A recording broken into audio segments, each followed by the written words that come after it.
सभी को राधे राधे। हम सबके बच्चे ना हम सबसे एक ऐसा प्रश्न पूछते हैं कि सभी बड़े लोग ये बोलते रहते हैं, जैसा खाओगे अन्न वैसा होगा मन, या जैसा अभी जी रहे हो इसका तुम्हें आगे फल मिलेगा।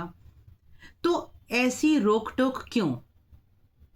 विचार अच्छे रखो, मन शुद्ध रखो, भोजन शुद्ध रखो, संग शुद्ध रखो, ऐसा क्यों?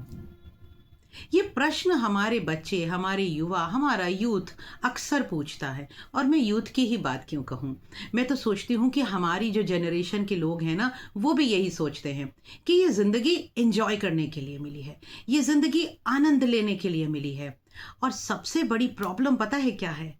और वो प्रॉब्लम ये है कि बहुत सारे यूट्यूब चैनल्स पर इस तरह के सत्संग करने वाले, प्रवचन करने वाले motivators, I must say so called motivators, हमें ये सिखाते हैं कि ये जो ज़िंदगी है ना, स्वच्छंद रहने के लिए मिली है। क्यों किसी का सुनना, क्यों किसी के कंट्रोल में रहना, दिस इज़ योर लाइफ, ब्ला ब्ला ब्ला।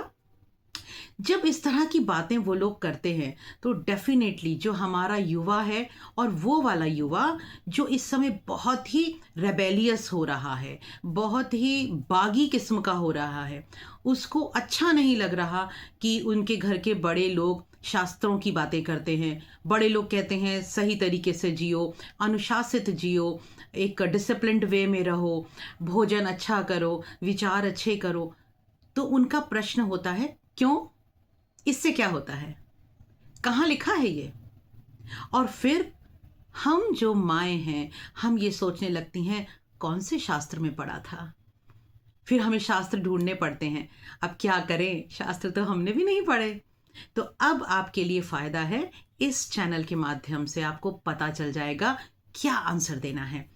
तो जब भी आपसे ये पूछा जाता है आपके बच्चों के द्वारा, ऐसा क्यों? आप क्यों कहते हो कि जैसा खाओगे वैसा तुम्हें रिजल्ट मिलेगा? अभी नहीं पढ़ रहे हो ना, आगे भुगतोगे, ऐसा क्यों कहते हो? तो श्रीमद् भगवद गीता के 13वें अध्याय में श्री कृष्ण कहते हैं, पहले ही श्लोक में, ये 13वां अध्याय बड़ा महत्वपूर्ण है। पहले ही श्लोक में भगवान कहते हैं, इदं शरीरं कौन्तेय क्षेत्रमित्यभिधीयते, एतद्यो वेत्ति तं प्राहु क्षेत्रज्ञ इति तद्विदः। भगवान ने कहा, हे कौन्तेय यानी कुंती के पुत्र, यानी अर्जुन। और अर्जुन कौन? हम सब। क्योंकि हम सब में जो बैठा है वही अर्जुन है, और वही इस प्रश्न को पूछ रहा है। तो भगवान ने कहा, देखा जाए ना तो इनडायरेक्टली भगवान हमें ही कह रहे हैं, इदम शरीरम, हे कौन्तेय ये जो शरीर है ना, ये बॉडी जो पंच तत्व से बनी है, क्षेत्र मित्यभिधीयते, इसे क्षेत्र कहा जाता है। क्षेत्र मतलब आम भाषा में कहें तो खेत, फील्ड, जहाँ पर किसान बीज बोता है, जिस पर कभी वो आम का बीज बोता है, कभी वो विभिन्न प्रकार के अन्न लगाता है, गेहूं बोता है, चावल बोता है, बाजरा, मक्का, डिफरेंट टाइप के फल फ्रूट बोता है। लेकिन पहला काम क्या करता है? बीज बोता है ना? हमें यहीं से शुरुआत करनी है समझने की। तो भगवान ने कहा कि ये जो शरीर है ना, ये क्षेत्र है, यानी फील्ड है, खेत है।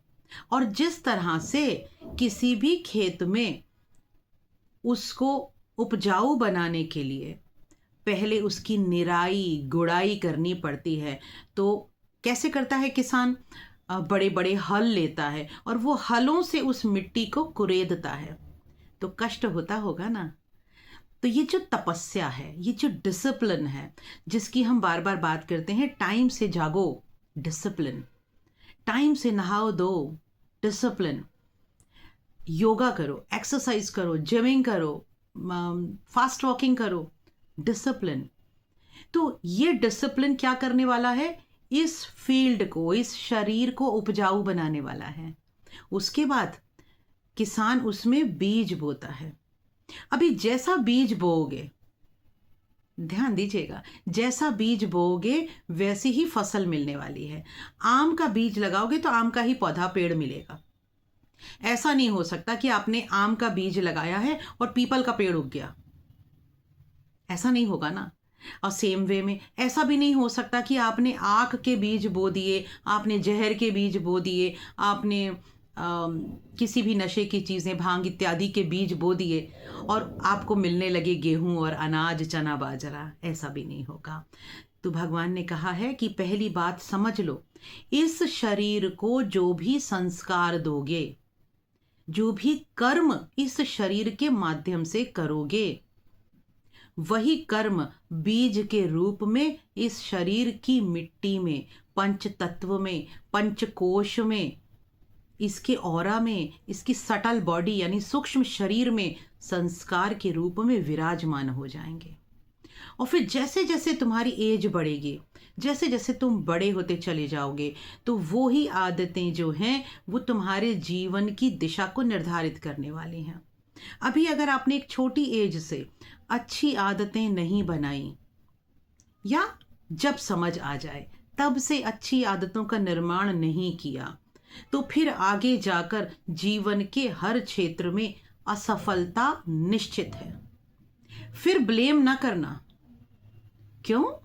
याद रखो कौन्तेय, ये शरीर क्षेत्र है, यानी खेत है। और इस शरीर को जो जानता है, कौन जानता है? आत्मा। इस शरीर को जो जानता है वो कहलाता है क्षेत्रज्ञ। आप उसे आत्मा कह सकते हो, आप उसे जीवात्मा कह सकते हो। और जो इस तत्व को, इस बात को, इस फैक्ट को समझ लेता है, उसी ज्ञानी को, उसी समझदार को, उसी विजडम वाले व्यक्ति को कहा जाता है क्षेत्रज्ञ, यानी क्षेत्र को जानने वाला। ज्ञ, ज्ञ मतलब ज्ञान। तो जो क्षेत्र को जानता है उसी को क्षेत्रज्ञ कहते हैं। तो हे कृष्ण, हे अर्जुन, आज इस श्लोक के माध्यम से आपको समझाया गया शरीर क्या है, शरीर को जानने वाला क्या है। ये दो चीज़ें बिल्कुल डिफरेंट हैं। तो अपने आप को इस शरीर समझने की भूल कदापि ना करें। आगे वाले वीडियोस में देखेंगे कि अब इस शरीर में बीज कैसे बोना है, लेकिन शुरुआत में ही बता दिया गया है ये शरीर खेत है, फील्ड है, मैदान है। इसमें जैसा बीज बोने वाले हो वैसा ही रिजल्ट आपको मिलने वाला है। तो चलिए इस वीडियो को यहीं पर समाप्त करते हैं और फिर अगले वीडियोस का इंतज़ार कीजिए। राधे राधे।